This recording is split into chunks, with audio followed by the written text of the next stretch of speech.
Hands down, the number one best tool for SEO is Google Search Console, especially for the price. We also use Ahrefs, which is a third-party SEO tool, but pricing on that starts around $129 for the light version and can go all the way up to around $1,500 a month at the enterprise version. So Google gives you this tool for free. There's a lot of insight that you can glean if you read in between the lines and know what you're looking at. And in this video, I'm going to go through several of the tabs that we look at as an agency when we're diagnosing issues or trying to help our clients improve their SEO game. Let's get started on it. And the first place that we always start is the indexing tab. So indexing is found underneath overview, performance, URL inspection, and this is the indexing area. And I should just mention on the overview is really just a sample platter of the individual items that are within this tab area on the left-hand column. So performance is under the performance area, indexing under the pages area, experience going to be under the core web vitals area. Now under indexing, you've got pages, videos, sitemaps, and removals.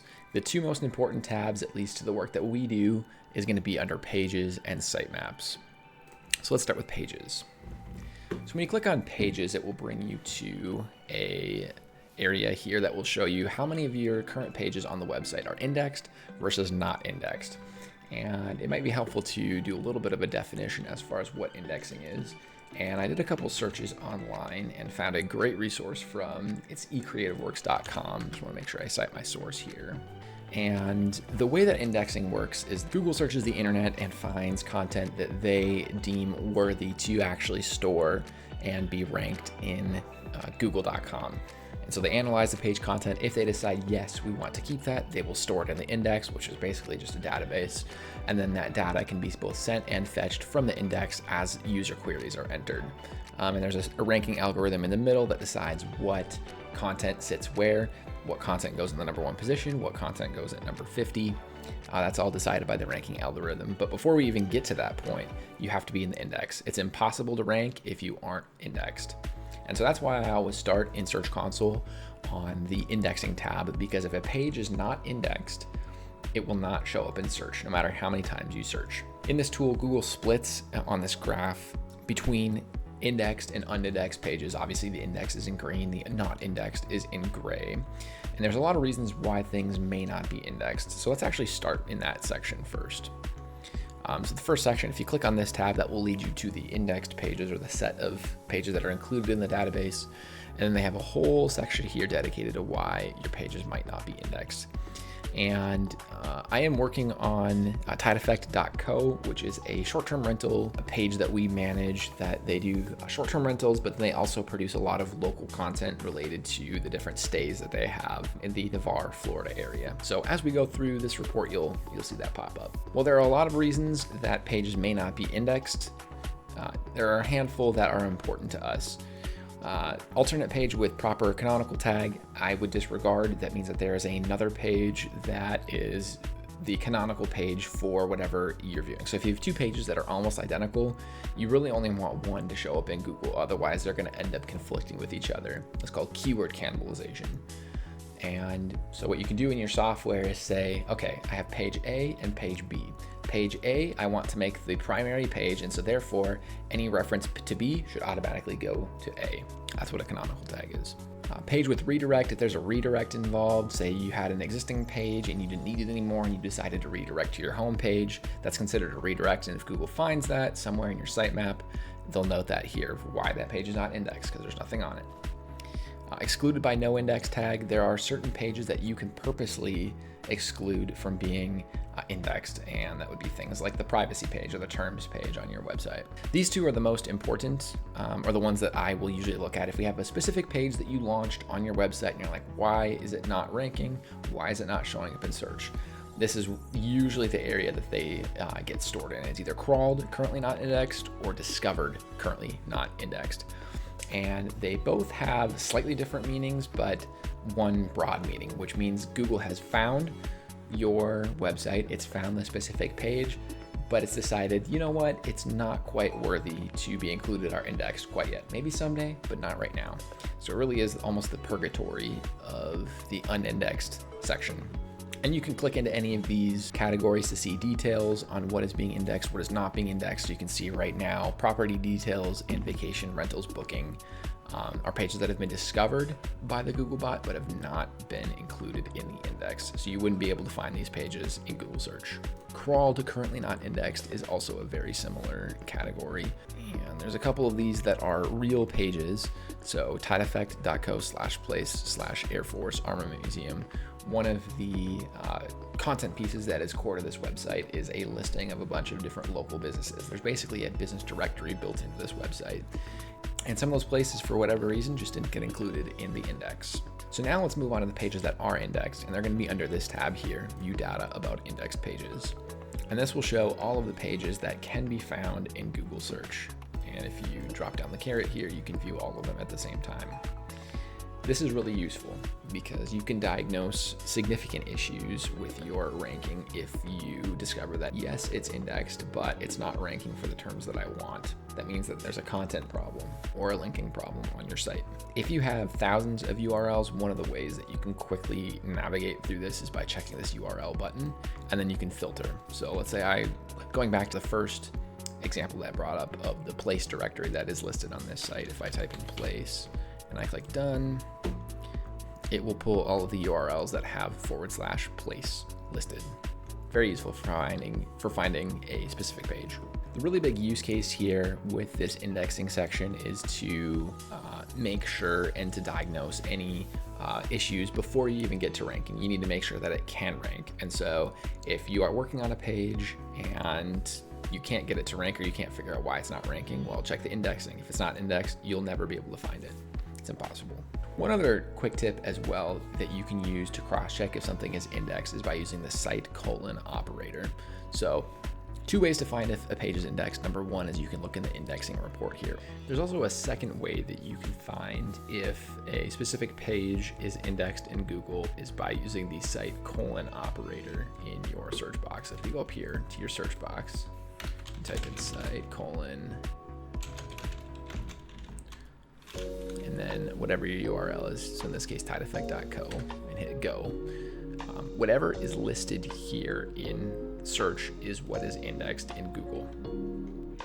So we've got about 3 pages of indexed content here on this site. And that's a great way that you can cross-check or double-check whatever Search Console is showing you.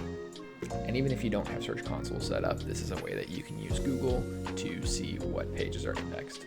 And you can see there's a slight discrepancy between what we're showing here in Google Search Console and the actual results here, but it should be pretty close. The other tab that we use quite frequently is the Sitemaps tab. And if you click on Sitemaps, this is an area that Google gives you to submit basically a map of your website or a listing of pages that fit within a certain taxonomy. The way that we find those for our sites is by taking the URL, because we have a plugin called Yoast SEO. And you type in sitemap.xml. And Yoast will give you a list of all of the sitemaps that are included. And so we haven't actually uploaded any sitemaps super recently, but you can see page sitemap was listed here. Let's say I wanted to take the post sitemap and upload it. I would take this first area of the URL, drop it in here without the / and click submit. And it says it's submitted successfully. This is basically a suggestion to Google to crawl the set of pages that are listed in this taxonomy. It doesn't mean Google will crawl it, but it's a suggestion. You're bringing it to their attention. Ultimately, Google is the one who decides when they crawl pages and how they crawl pages. But it's a good standard practice if you update content or you launch a new page to always submit the sitemap that it's associated with. And a little plug for Yoast SEO. Yoast makes this very easy, and you can configure the settings on the back end of the site and add additional sitemaps to your site. But the 2 most common ones are going to be post sitemap and page sitemap when you're working with WordPress. So let's move on to the performance tab. In the performance area, this gives us a graph of the total clicks, total impressions, average click-through rate, and average position. Average click-through rate is simply the total clicks divided by the number of total impressions. The closer this is to 100%, the better your website is doing. You can also sort by date range, and this is something that we do very frequently. We look at both a very tight range, like the last 7 days or last 28 days, or we'll even go out to the last 16 months if we want to gather as much data as we can. By default, it sorts it into queries and sorts by clicks. So Navarre beach pronunciation. This is something that was searched around 653 times, or that's how many impressions that we showed up for. And we drew 50 clicks from that, giving us a click-through rate of 7.7, and our average position is 3.9. And you can see as the average position improves, your click-through rate actually goes higher. So instead of being a 3.9 average, we're a 2.9 average here, and our click-through rate went up. Versus here, how to pronounce Navarre, we were 5.2 for that query, 1.2% click-through. That concept is called the click curves, which is what the theory of SEO is, that anything that is further to the top of the search engine results page is going to draw a higher volume of clicks. By default, this is actually a really useful tool. You can see what things people are searching for, you can see how many clicks you're getting, and what impressions there are. One of the underutilized components of Google Search Console here is to use the Impressions tab and the Position tab to discover what topics to write for that you don't currently have a piece of content that fits. So right now, by default, this is sorted by clicks over the last 16 months. Let's go by the last 3 months. And instead of sorting by clicks, we're going to sort by impressions. And what we're looking for here is a search topic that has a decent amount of impressions, but our ranking is very poor. And the question is, what is a bad ranking? Well, it really depends on how long your site has been around and what is the relative ranking to other pages. So most of our clicks are coming from pages that rank on average between, say, 2 and 10. So anything above 10 is not doing as well. And we'll take an example that's really not doing well, which is Sea Turtle Conservation Center. So what this tells me, we rank 30.6 on average for this. We get 652 impressions. This means that whatever piece of content that we have that's targeting Sea Turtle Conservation Center does not quite fit Google's version of what should be in search. And so what I would do is take this and add it to a list of potential content to develop that would better fit what the user is looking for here for Sea Turtle Conservation Center. Likely what's happening is there's a lot of Sea Turtle Conservation Centers, and so we're picking up some search volume from other areas of the country, not just Navarre. However, there is a Sea Turtle Conservation Center in Navarre, and I think that there's an example further down here. Yep, right here at the bottom. Navarre Sea Turtle Conservation Center. You can see the volume went down because we reduced the amount of searches we added a geo modifier of Navarre to the Sea Turtle Conservation Center query, and the number of impressions went down, but you'll actually see our average ranking improved by about 10 positions because I believe we do have a piece of content on the website that is dedicated to the Sea Turtle Conservation Center. And that would be, as an SEO advisor, where I would start. If we identified for this site that ranking for Navarre Sea Turtle Conservation Center was very important to our business, we would find out why that piece of content is not ranking very well. It could be a content issue, it could be a linking issue, could be a time issue. There's a lot of things that could go into why that's not ranking well, but this is where I would start. Another thing you can use this impressions column for is to try to judge a topic's popularity relative to other topics. So there are 2 restaurants here in Navarre that are very good and do quite well. One is Cactus Flower, which is a Mexican restaurant, and then Dewey Destin, which is a seafood restaurant. And so I'm gonna do an exercise here where I'm gonna add a filter, and you can add a filter here by query. So we're gonna do Cactus as our query. And you can see there's a bunch of different variations of Cactus Flower, Navarre, Cactus Flower, Navarre photos. And what you can do is you can either in your mind or you can pull out a calculator and you can add the total amount of impressions for Cactus Flower. And then you can go back and we'll type in Dewey, which is also a very good restaurant. Both are very good restaurants. I would recommend both. And you can see Dewey Destin. All of the search volume for Dewey Destin. You can see relative to each other that Dewey Destin is less popular in search compared to Cactus Flower. What you want to do with that information, I'll let you decide, but it is a good way to look at different topics. This is also really good for like home-based services. So if you're a roofing company or an HVAC company or a plumbing company, you can actually look at your search console and see what services are searched at a higher volume compared to other services that you have. and kind of make some business decisions based off of that. And you can even make SEO decisions off of that. That's what we do every single day. And I should touch on the difference between an impression and a click. Let me clear this filter. An impression means that your website showed up somewhere in the top 100 results for this specific query. A click means a user both saw your listing and clicked on your listing and entered your website. So if you have 0 impressions or very low impressions for a specific search, but you know that search is done quite a bit, you know you are not in even the right neighborhood, you're not in the right city for those sets of searches, and you need to work on your site. I briefly mentioned that you can set different date ranges and time ranges in this performance tab, starting with 24 hours and going all the way up to the last 16 months. They do have a custom tab as well. Something that not many people notice, but I actually find super handy, and there's a lot of different tricks you can do with it, is the compare tab. Anytime that we're trying to interpret data, whether that data is in Google Search Console or in Google Analytics or Ahrefs, it is very important to measure data month over month or month against month, as opposed to what the trend is. So let's say we're starting at the beginning of the year, January, February, March, April, May, and we see traffic increases in certain months and decreases in certain months.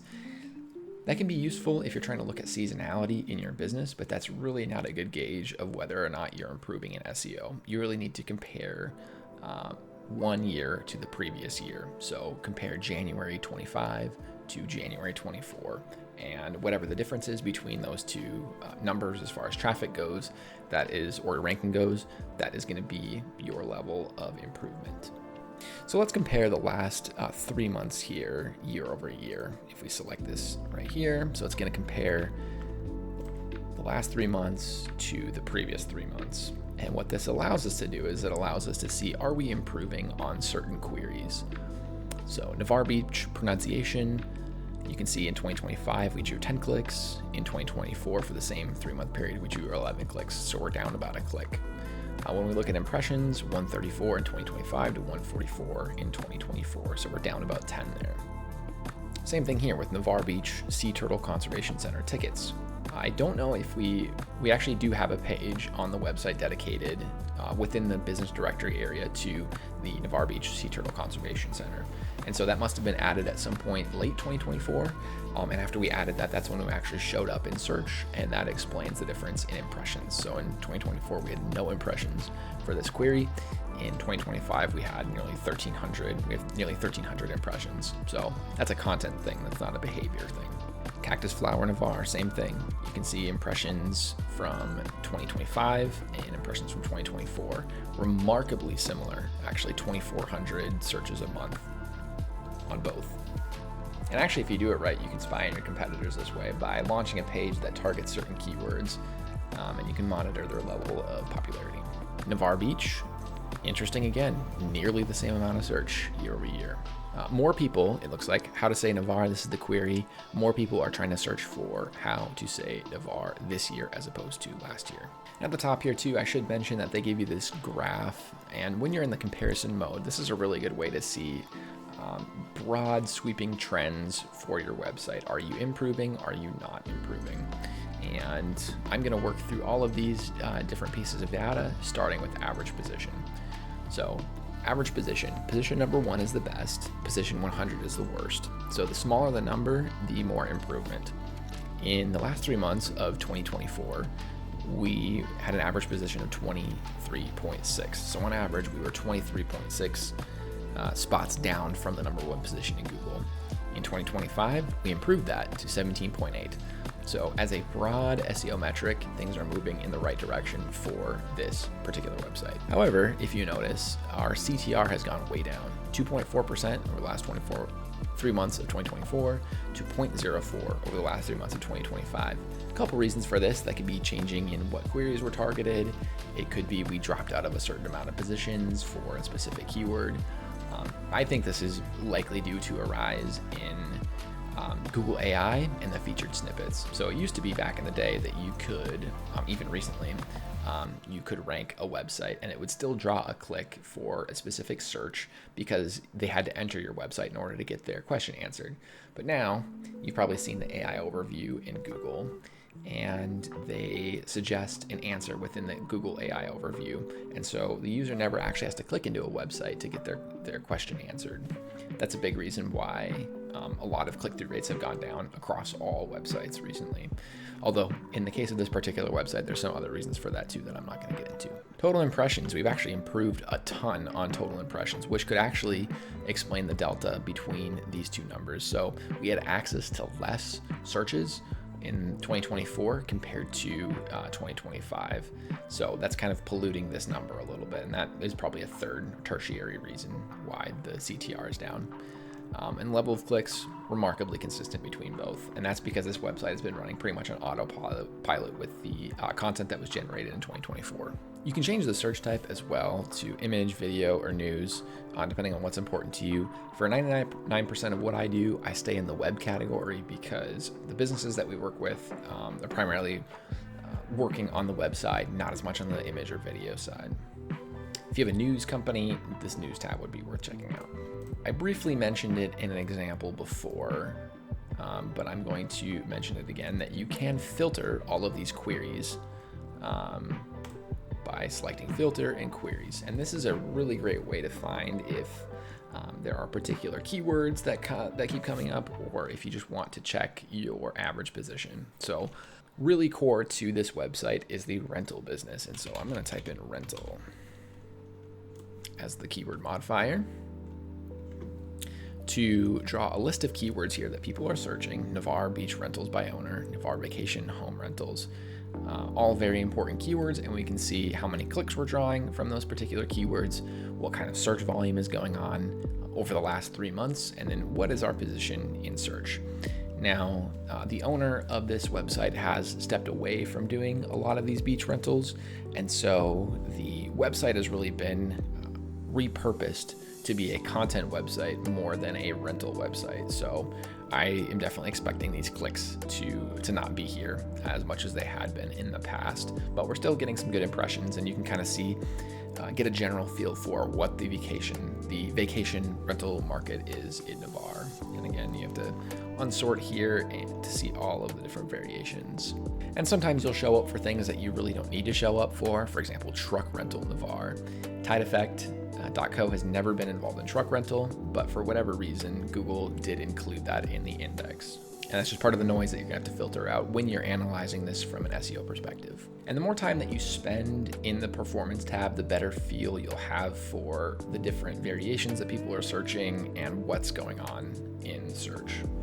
There's a third section that we use all the time when working with our clients on SEO, and that's the links section. Links are how link equity from Google gets passed between both different domains and also different web pages. If you're watching this video, you're probably familiar with the concept of backlinks. And backlinks are links from one website to another website. And when a website links from one site to another site, just like that, it passes basically a vote of confidence between those two sites. And Google sees all of those different connections, and they use that data when deciding who should be number 1, number 2, and number 3 within the search engine results page. Generally speaking, the page that has the highest quality links pointing to it will rank at the top of any particular search engine results page. There are exceptions to that, but as a broad heuristic, that's the case. That's true. This is a report of both external and internal links for this site. This site does not have a whole lot of links. This is really more of a private project than an SEO project, and I'm using it as an example. Under the external links section, this means these are links coming from a third-party site and pointing to TideEffect.co. And you can see under this section here, it will show you the top linked pages, and you can click in, and it will show you that there are 3 incoming links from 3 different sites to the home page, and there's 1 incoming link from 1 site to the Navarre vacation rentals page, and that is the extent of the link structure. You can see what sites these are coming from. A couple of these are a little bit spammy. Actually, trustindex.io is not spammy. It's a ranking/review website. And then bluestemmedia.com is obviously our business, bluestemmedia.com. And then buy.fyi, I'm not sure what that is. That might be a spammy link. But regardless, it gives you an idea of what sites are linking to your website. Under top linking text, this is the text with which the third-party website is hyperlinking to your site. If we click on more here, we can see tideeffect.co is the #1 link text. So somewhere on the site, it would say tideeffect.co, and that would be the hyperlink. Now, the reason why this is useful is because anytime you have a page that has a backlink pointing at it, that is collecting link equity from another website. And so if you were to say, I don't need that page anymore, and you decide to trash it, you actually lose that link equity. So it's important before you make a bunch of changes in content to see where are all the links pointing. And if there's a lot of links pointing at a piece of content that you no longer really want, or you no longer feel represents your business, you want to make sure that you either A, keep the URL, but repurpose the content on the page, or B, you can run something called a 301 or 302 redirect from that web URL to a new page.